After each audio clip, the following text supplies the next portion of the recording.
Peter Duke of the Duke Report. Thank you for joining me in the trenches. You're welcome. Glad to be here. Thank you. You were just telling me your house burned down. Well, my entire town burned down on January 7th. There was a fire, which I contend is an arson fire, and it was allowed to get out of control, and it burned down 2,800 homes in the nicest neighborhood, arguably in California and perhaps the world.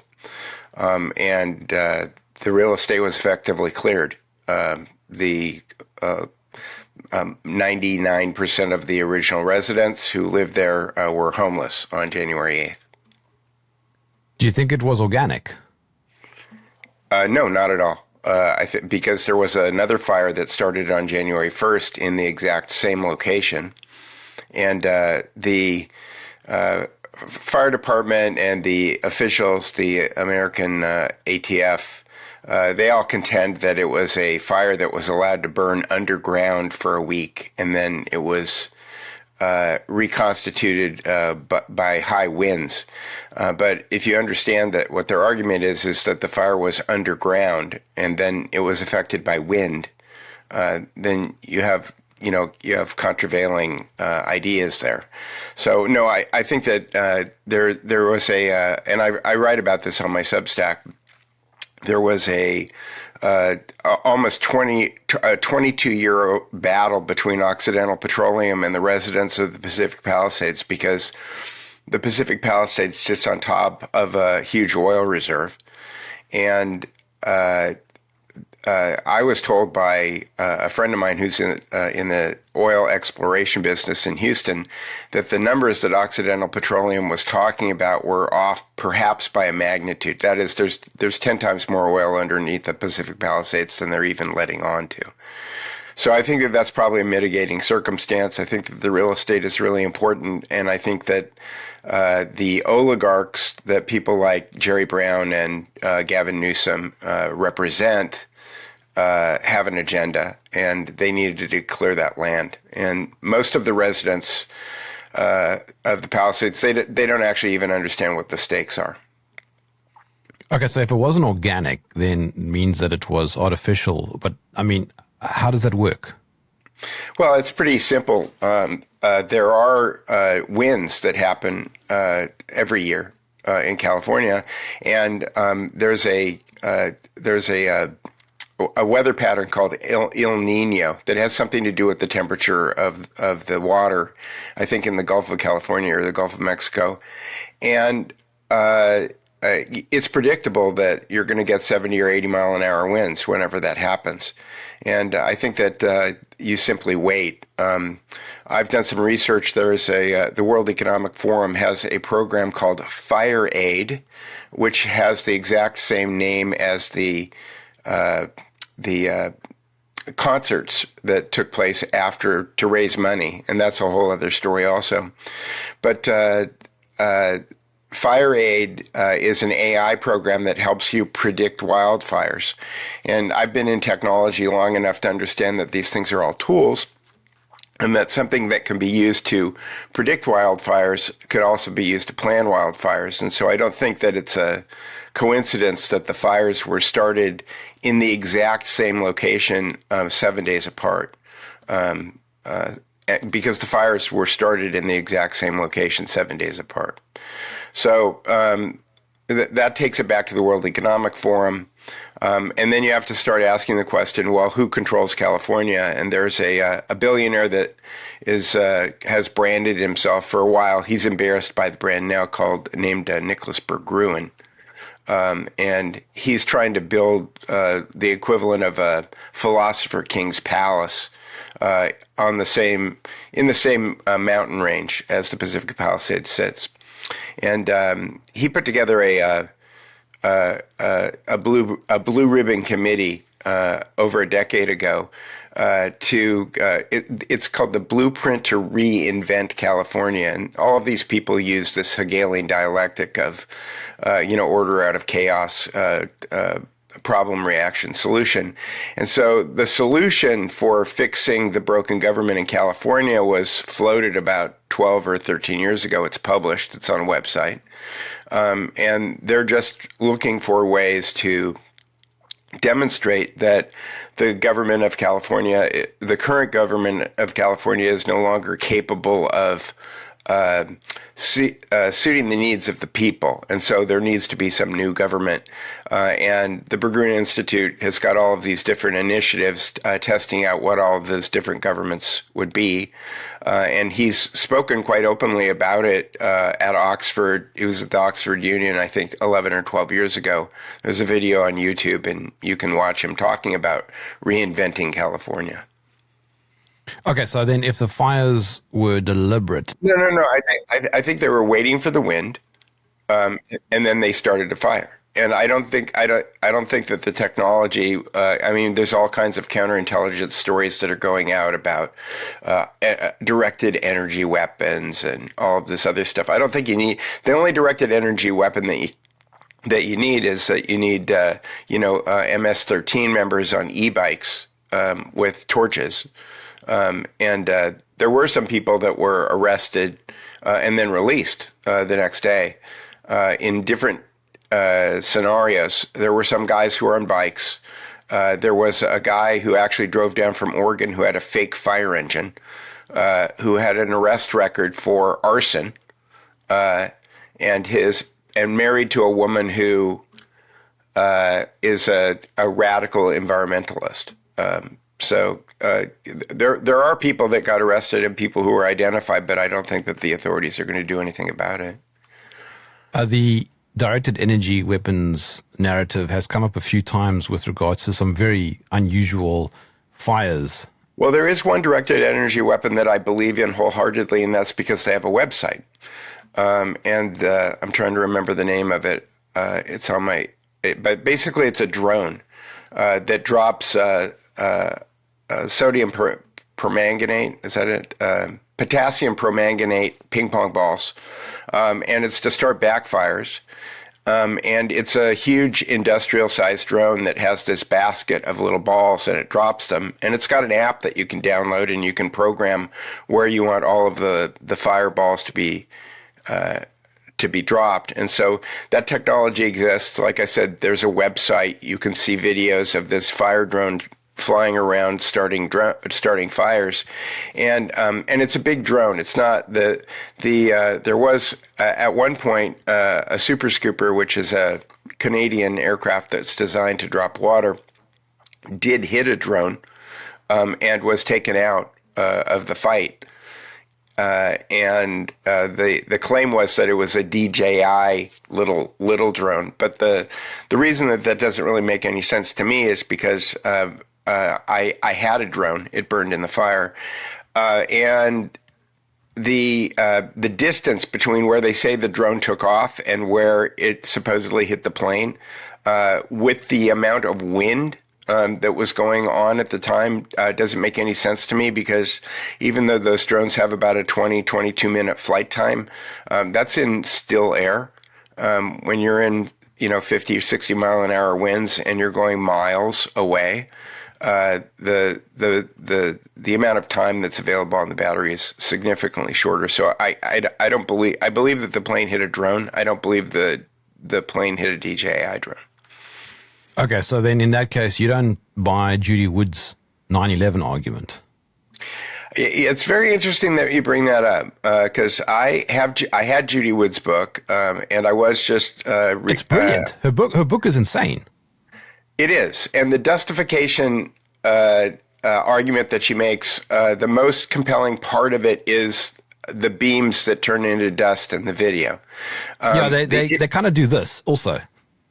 Yeah, the issue that I have with that is that in my history as a technologist, I was the lead on a team that developed streaming media for Microsoft. And so I have a highly technical background in in video compression, streaming video compression, what you and I are using right now in order to have this conversation. And there is something in video streaming video that's called artifacting. And artifacting is real, and it does create all kinds of aberrant effects that if you look at videos closely enough, you can see these aberrant effects. And the problem that I have with Judy Wood's analysis is that I want to see the original video. Most of the videos that she shows are things that have been taken off of the internet, and they've been compressed and they've been recompressed. And I'm positive that the major television networks probably have the really high resolution original footage of a lot of that stuff. And so I'd like to see the original footage so that I could see the justification on the original footage and kind of rule out the fact that there is artifacting going on, because that's an issue. My gut tells me that about Judy Wood, because I was watching, I think it was David Hughes was kind of supporting Judy Wood. He's been on my show. Yeah, David Hughes was supporting Judy Wood, and he was disparaging Richard Gage a little bit. And I don't like to rule out any of those criteria. My specialty is what I call epi-war, which is epistemological warfare. And what I like to stick to is what the public story is. So the public story is that the Twin Towers were hit by airplanes and then they magically disappeared.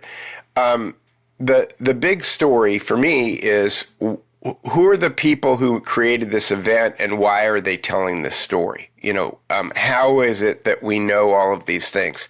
And the how becomes important because you've got competing stories. You've got Judy Wood, you've got Richard Gage, and then you've got a half dozen other people out there in the world who are talking about different things. And it doesn't really serve the purpose of truth, I don't think. This is my jaded, one-sided, biased opinion for David Hughes to be going after those people. I think that what we should be looking at these things and kind of applying a probabilistic metric to them, as opposed to this is true and this is not true, because the fact is that both things could be true.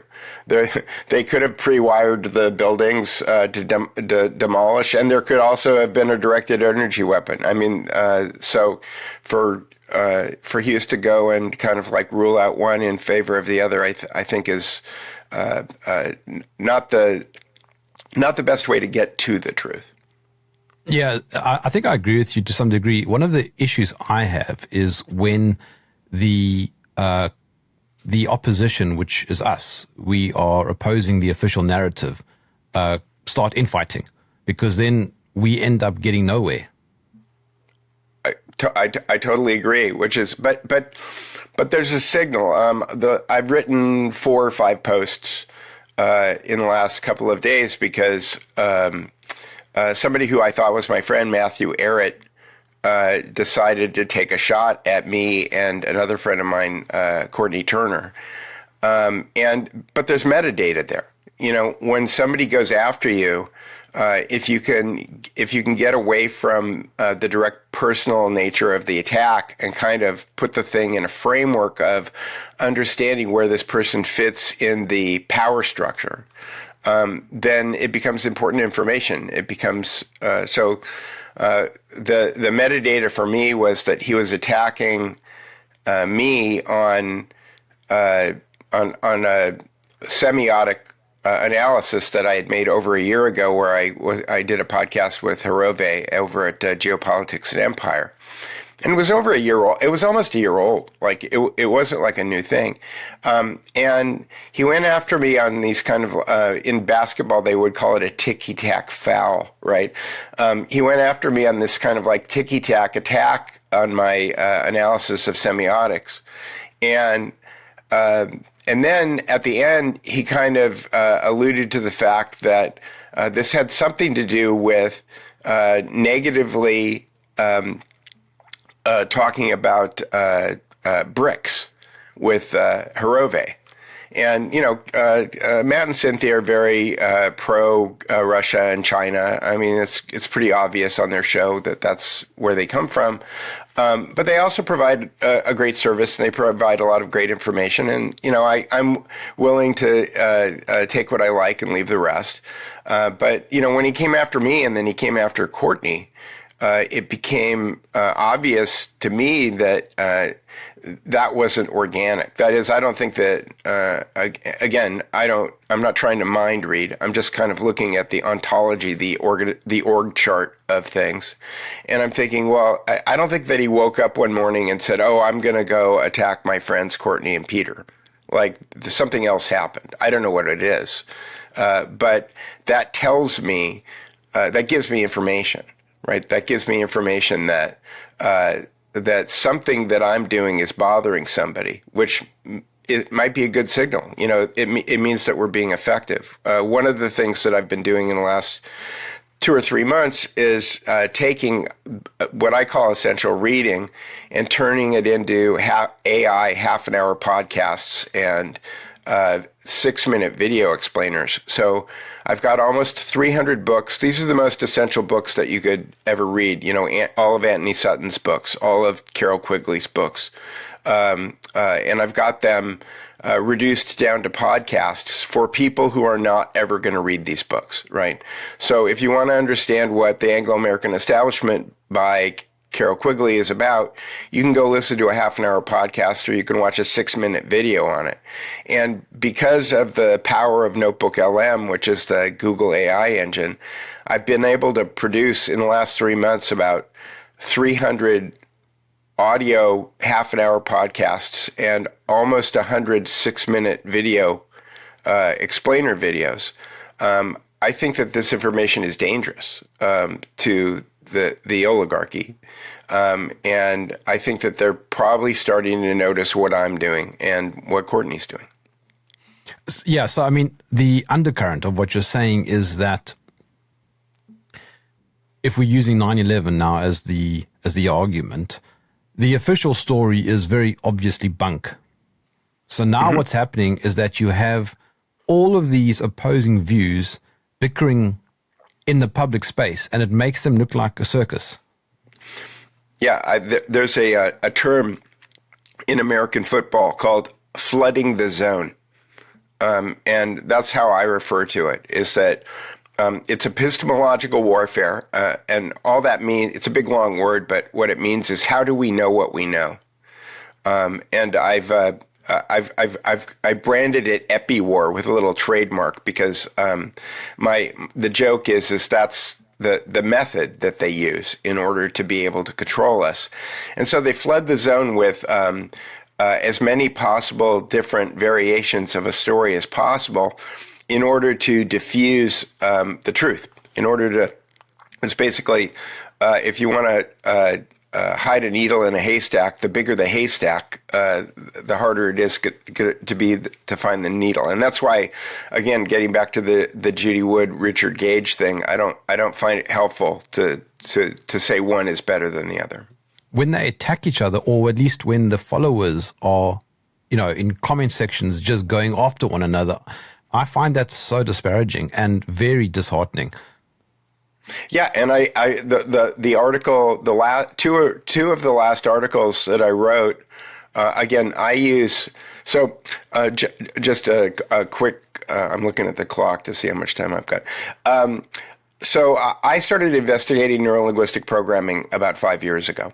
And neurolinguistic programming is based on an idea that is the basis for epistemological warfare, and it's this. Noam Chomsky said that we all have something that he called the deep structure of memory, and that the way that we take this vast amount of knowledge that we all carry around in our heads and squeeze it into a sentence or two coming out of our mouths is by deleting, distorting, and generalizing things.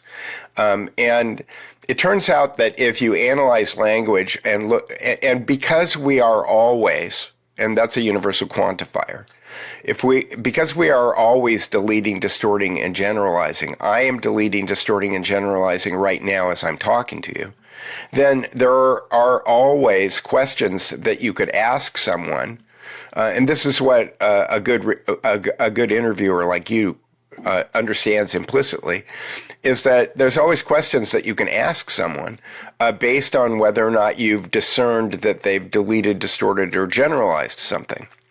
And so my approach to dealing with the infighting has been, I'm not going to get into the weeds of whatever your dumb argument is. I'm going to look at the frame of the way that the argument has been put together, and then I'm going to criticize the frame. In NLP, that's called chunking up. You go meta. And I find that that's a much more useful way to deal with derision, because you're being constructive about it. And I think that my rebuttals to the attacks that I've had in the last couple of days they're very constructive. Like if you go and you read my rebuttals to Matt Arrett and to the people that I think are just sock puppet trolls. My wife made a funny joke last night. She said, "Does he hire people on Fiverr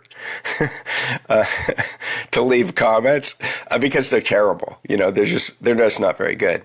And but again, when people come at me, I just kind of look at the structure of what they're doing and take it apart. And I think that if more people learned how to do that, then we could nip this in the bud. So if I'm following you correctly, you're suggesting that you zoom out. Mm-hmm. Yeah, like when Matt attacked me and Courtney, my after I got over the immediate feeling of, oh, gee whiz, I thought you were my friend. And by the way, he starts off the argument by saying, I'm your friend, and then attacks me. He's got my phone number. Like, he could have called me and talked to me about it. Like, he didn't need to do a Substack post. That's called milieu control, by the way.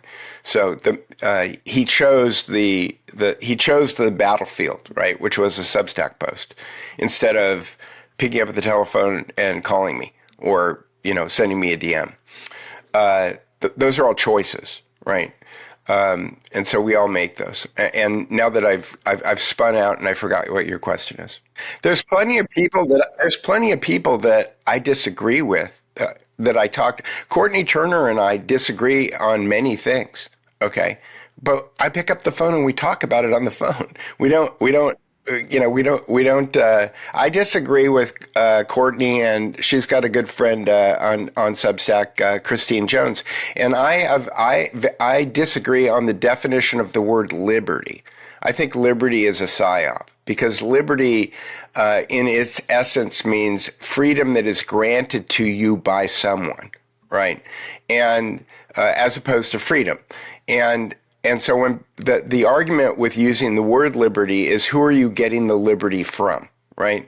And so there's an implicit question in the word liberty. And so for that reason, I believe that liberty is misused in many occurrences. And Courtney and Christine Jones write about liberty all the time. And I've talked to them both offline about how I disagree with them, but every time they post something about liberty, I don't jump into their comments and say, "You're wrong. You don't understand." You're exactly right. I mean, it doesn't serve any purpose. And I mean, not just the 9/11 thing. I found the same thing with the no virus thing. Now, I'm very sympathetic to the argument against contagion, but the way in which that sort of militant approach, it came out of nowhere during the COVID era, where, I mean, I would have RFK on my show and we both would just get trashed on Twitter because he believes in viruses. And so therefore everything gets derailed because he believes in viruses, and now nothing else matters. Yeah, no, I agree. And I think that, again, looking at it on an epistemological level, it's a purity test. And people who practice purity test rhetoric it's very likely that they've got some kind of an agenda going. So I think it's much more valuable to kind of look at life or look at messages in media as probabilistic. There's for example, George Webb and I have hypothesized that there is a virus and it has the impact of a cold. And there's another technology out there in the world called I haven't heard anybody talk about it on any other shows, called a VLP, virus-like particle. And a VLP is a bioweapon.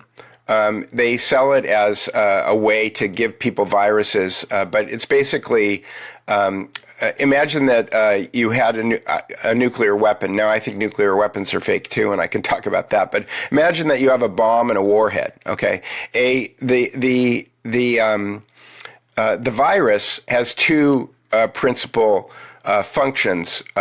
Again, this is kind of like the epistemological view of a virus. It makes you sick, and it can replicate itself. Those are kind of like the two things, right? Well, a VLP can make you sick, but it can't replicate itself.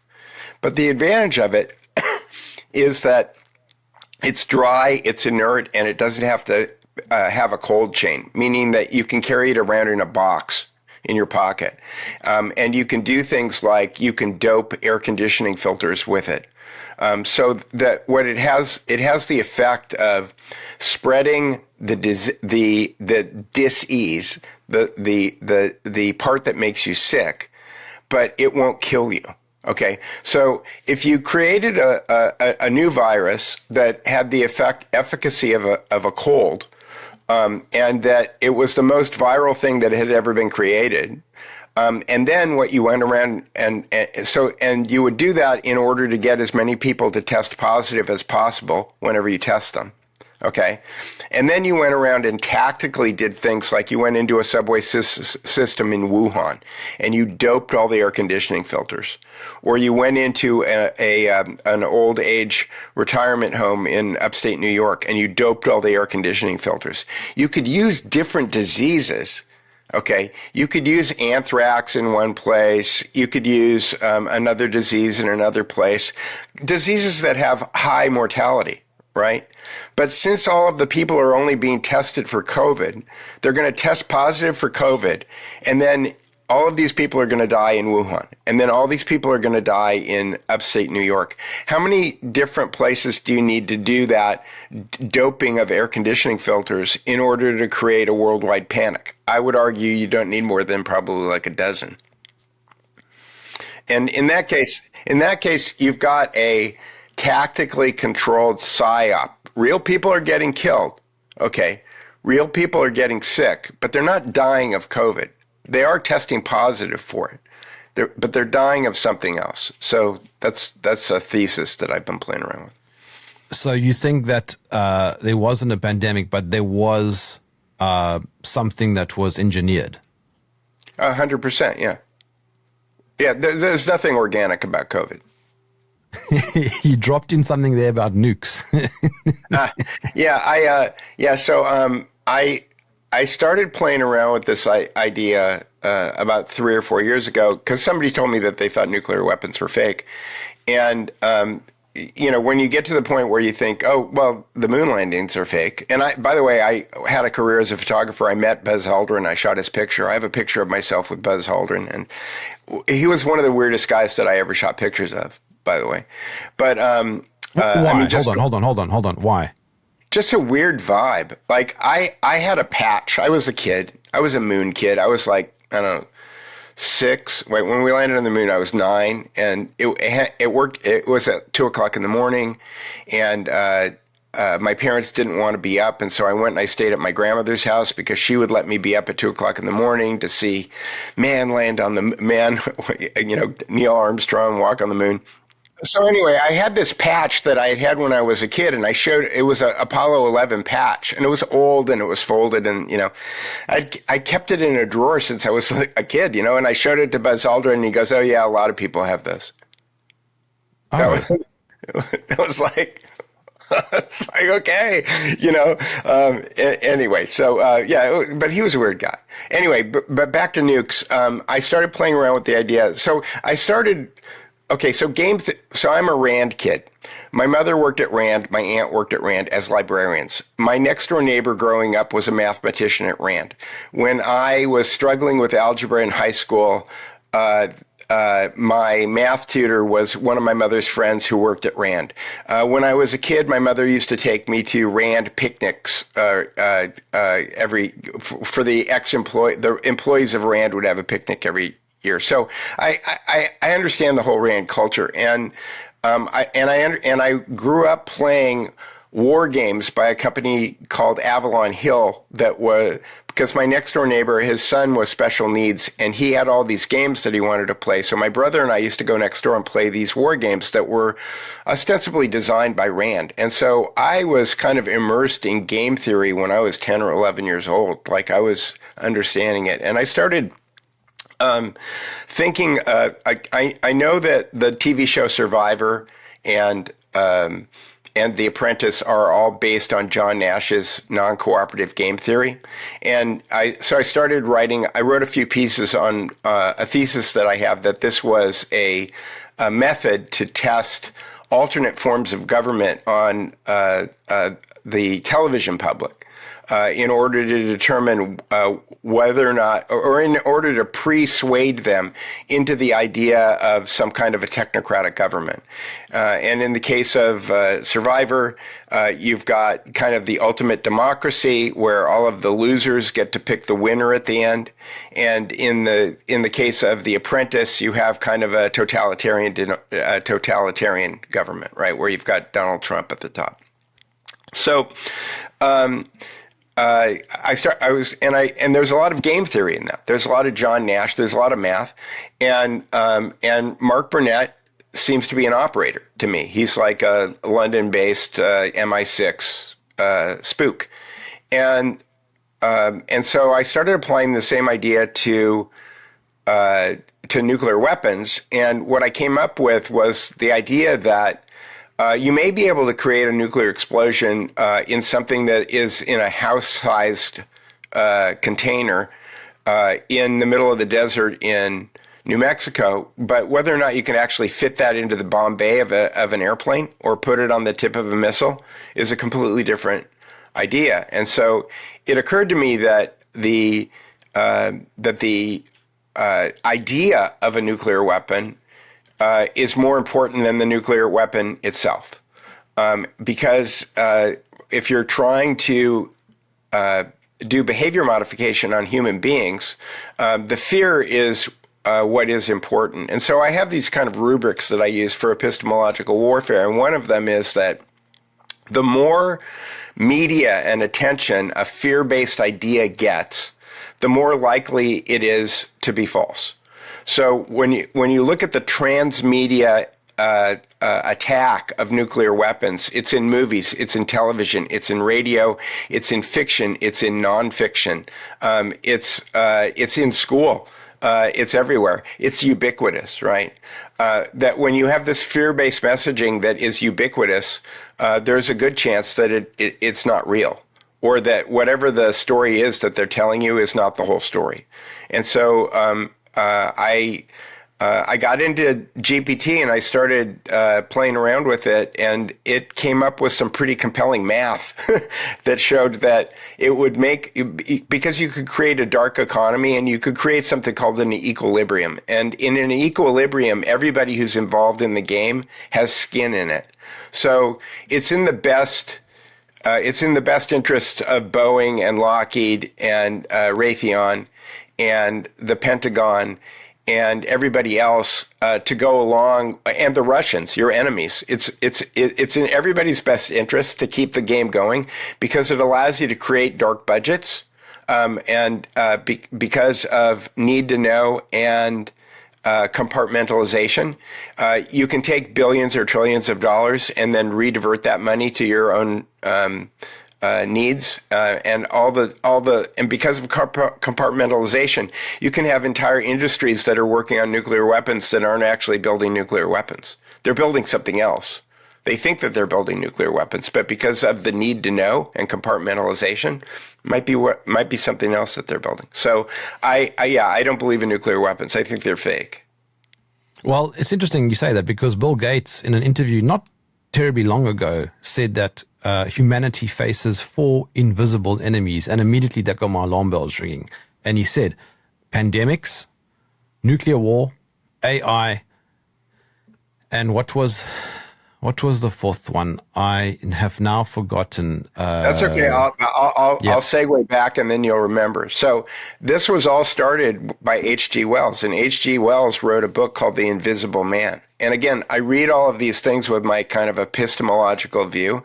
The Invisible Man on the meta level is a story about a town that's terrorized by something that they cannot see. And H.G. Wells was the progenitor for a lot of this stuff. He was the Walt Disney of that Milner, the Rhodes Milner group, who was taking the ideas that they were discussing in their round tables and then turning it into popular fiction. So the enemy that you can't see. I mean, think about the movies that are the most popular movies. You got Jaws, and you didn't see the shark for 3/4 of the movie. You got Alien. I'm just trying to think of the scariest movies, right? In these movies, like, they create all of this fear out of the unknown, and isn't that what happened with COVID? Isn't that exactly what happened with COVID? People were running around. I was in Northern California, and I was in a supermarket, and there was an assistant manager who was screaming at the top of his lungs at people who would not stay 6 feet apart from each other. He was screaming, "Don't you understand?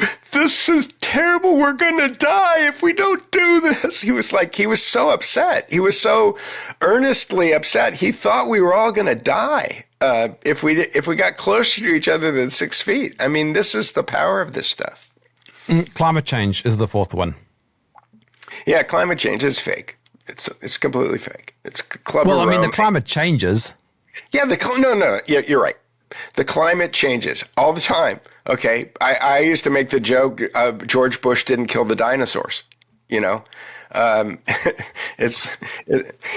Stuff happens. He also said, "Is our children learning?" Yes. And again, I was completely hypnotized during the entire time that George Bush was president. I didn't wake up. I woke up on January 6th, 2021. I was the official photographer for Stop the Steal. So I was on the steps of the Capitol on January 6th. I had a VIP pass. I was in the pit with, Patrick Byrne and Nick Fuentes and Benny Johnson and all these other people. And I realized by the end of the day, I realized this is all fake. And the thing that really got me going, though, was on January 5th. There's a building in what they call the Federal Triangle, called the Mellon Auditorium Building. And I believe this is kind of like the real secret headquarters of the secret societies in Washington, D.C., because on the pediment of the building is the patron goddess of America, Columbia, but it's fully a hermaphrodite. It's a dude with boobs. On the pediment of this building, and the friend of mine who pointed it out, I said, "How do you know that's a hermaphrodite?" And he pointed to a pediment on this building over here, and he said, "That's Hermes." And I said, "Yeah." And he goes, "And that's Aphrodite." And I said, "Yeah." And he said, "What do you get when you put Hermes and Aphrodite together?" And I said, "What?" And he goes, "You get hermaphrodite." So Columbia. So on this building, Columbia, who's the patron goddess of the United States, is portrayed as a hermaphrodite. And there's an even creepier version of the same figure in front of the U.S. archives. But this is the building where NATO was founded. This is where they have the 25th, the 50th, and the 75th anniversary of NATO is in this building. And if you look at the pictures online of the inside of this building, it looks like a Masonic temple. So that was kind of my wake-up call. I see this weird temple in the middle of Washington, D.C., and then the next day, everything is fake and gay. And I met my wife on the steps of the Capitol, and we both unregistered to vote and started trying to figure out how the world really works. Well, I mean, just while you're on that topic, something that has always confused me is on the back of the US $1 bill, you've got that pyramid with the all-seeing eye and that Latin wording around it. Yeah, Annuit Coptus and Annuit Coptus. Yeah, out of many. One of them says one of them means a new order of the world, and the other one means out of many one. E pluribus unum is out of many one. And I believe that out of many one means out of many oligarchs, out of many oligarchies, one oligarchy. That's what I think it means. It has nothing to do with democracy. It has to do with who governs. And I have a whole theory about circles and stars, too. For a while, again, I was a true believer for a while. I have a whole kind of ontology for the way that I think that the world works. On the bottom level is what Plato referred to as prisoners of a cave. On top of that are the politically active people that I refer to as true believers, and I get that from Eric Hoffer's book of the same name, The True Believers. And then for 4 years, I had a business partner who it turned out was intelligence. And the next layers are assets, handlers, and then the power elite are at the top. So I think that on the bottom of the pyramid, you have prisoners of the cave. On top of that, you have true believers. On top of that, you have assets. Assets are people who are working for the power elite, the oligarchs, but they don't know they are. Okay. And then on top of that are the handlers. And the handlers know that they're working for the power elite. The methods that they use for controlling all of us in this rubric are money, ideology, compromise, ego, and bloodline, family. And so when somebody goes left instead of right, when John Roberts, who everybody thinks is going to kick Obamacare out of the Supreme Court, not only does not kick Obamacare out of the Supreme Court, but rewrites it, which is the first time that any Supreme Court justice has ever done that in history. Everybody's going, why did he do that? Why did he do that? He did it because of either money, ideology, compromise, ego, or family. One of those five. Okay. Whenever somebody goes in a direction that you don't think that they're going to, that you've been presupposed. I'm trying to think of the best way to say this. When someone goes in a direction that is unexpected, it's always, and that's the universal quantifier, because of either money, ideology, compromise, ego, or family. That's it. These things make the world simpler to understand when you understand these rubrics. And this is what you mean in your by the title of your book, Stealth Power. Stealth Power and the Illusion of Democracy is a thought experiment that I did. Every single critique of the protocols of the learned elders of Zion rests on the idea that it's plagiarized. But plagiarism is not a measure of veracity. It's a measure of authorship. And so what I did is, because I, in my past, have worked for Steven Spielberg, and I've worked for the Shoah Foundation Institute, and at one point the New York Times tried to paint me as an anti-Semitic neo-Nazi.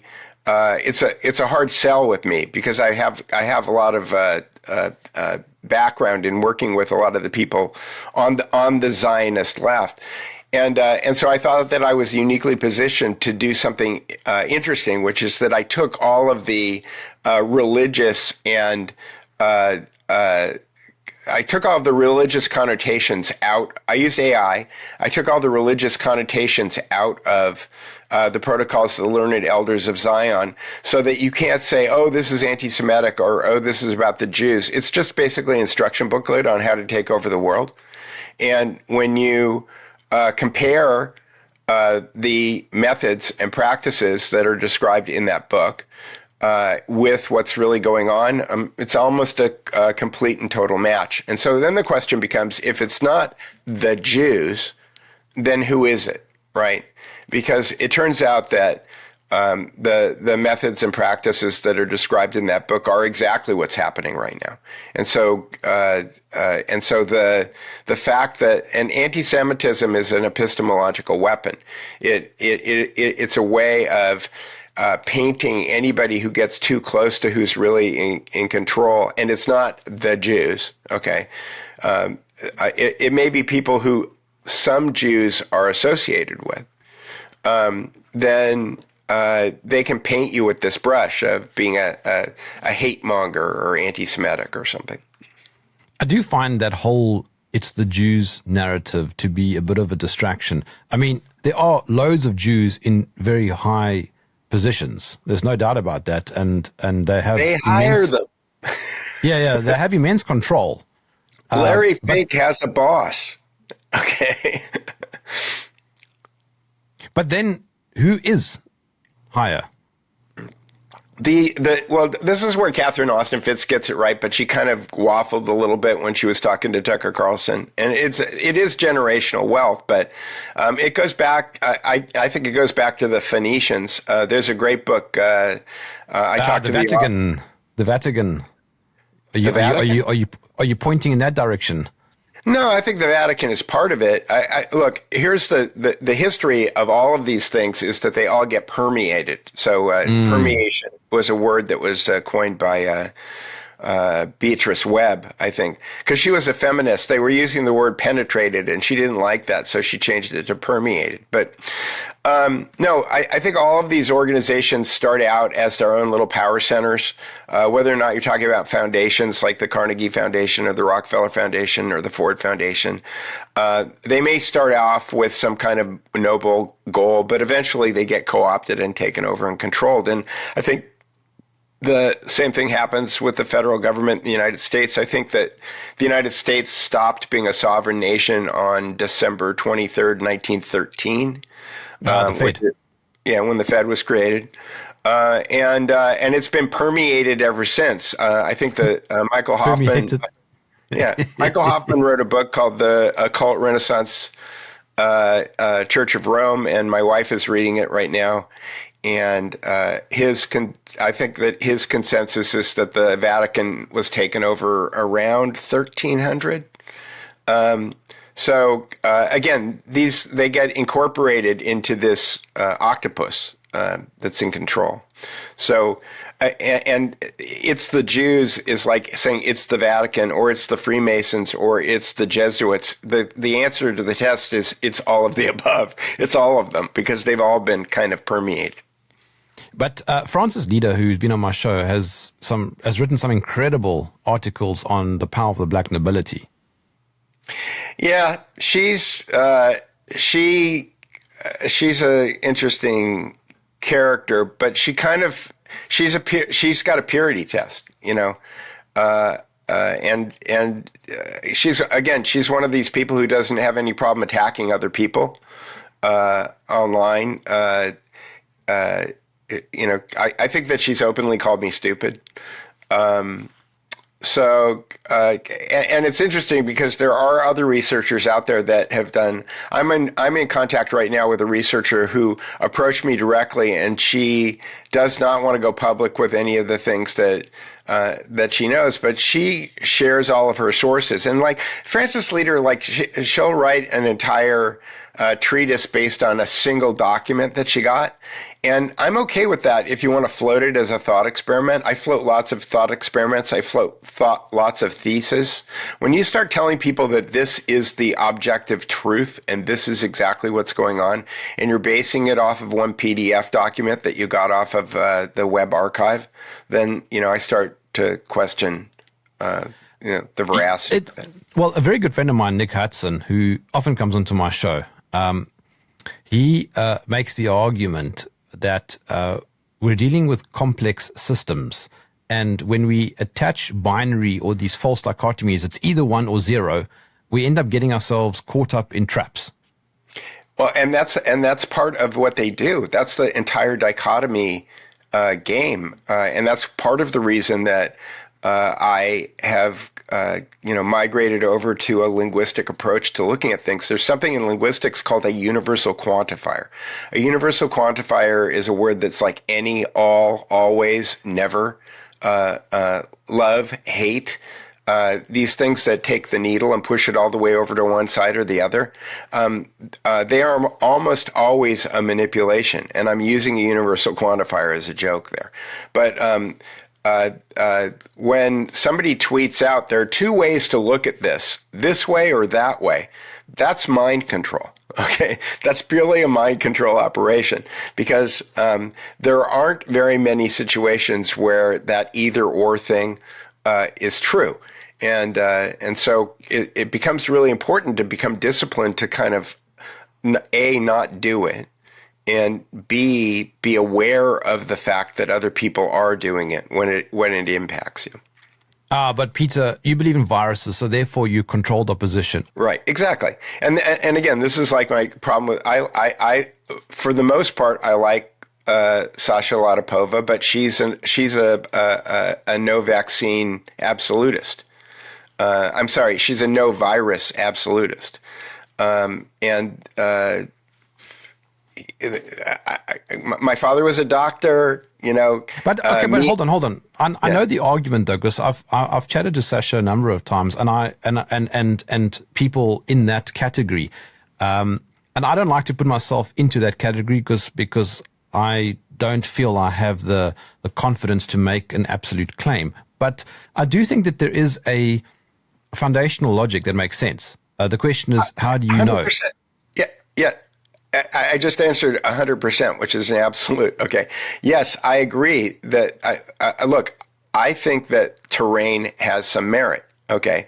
I also think even German new medicine. I don't know German new medicine. So. Well, everything basically is triggered from the brain, from the mind. In other words, stress. Stress can make you sick. Is obviously true.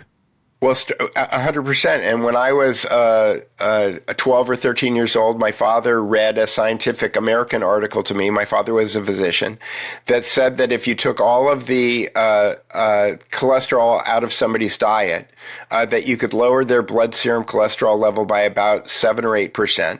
And if you gave them, put them into a high stress situation like accountants during tax time or students studying for exams, their blood serum cholesterol levels would go up 400%.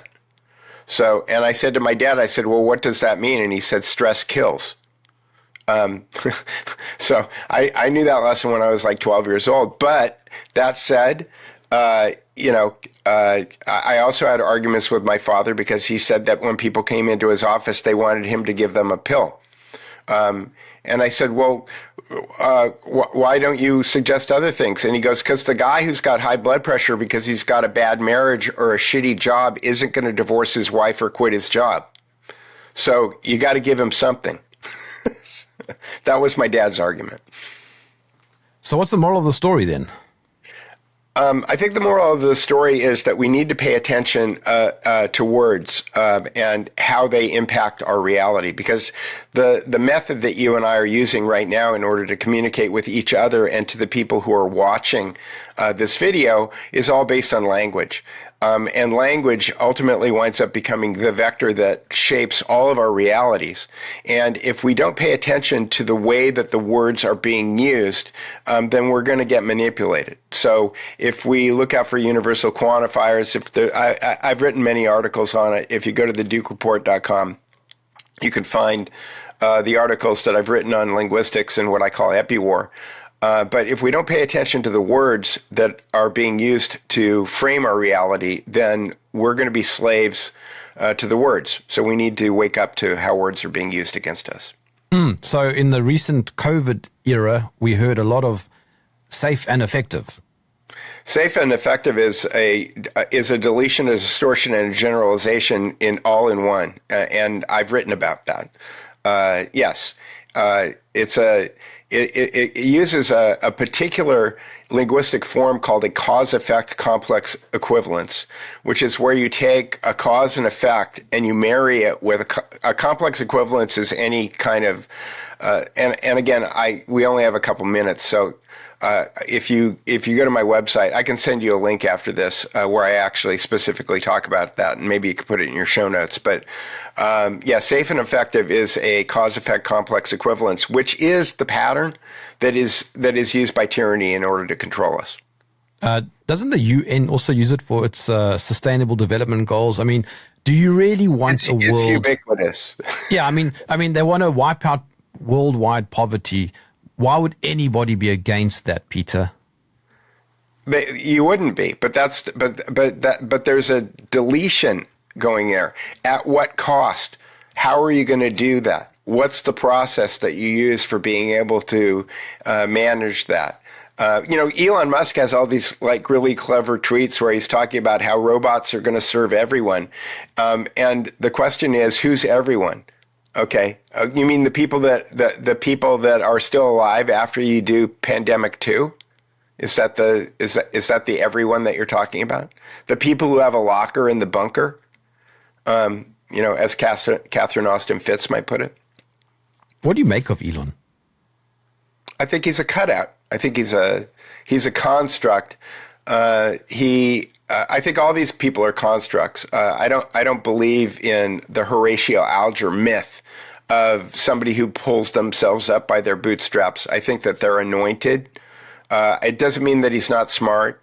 It doesn't mean that he's not a 99 percentile thinker, but he was chosen for this role the same way that Peter Thiel and Mark Andreessen and yada yada, Mark Zuckerberg.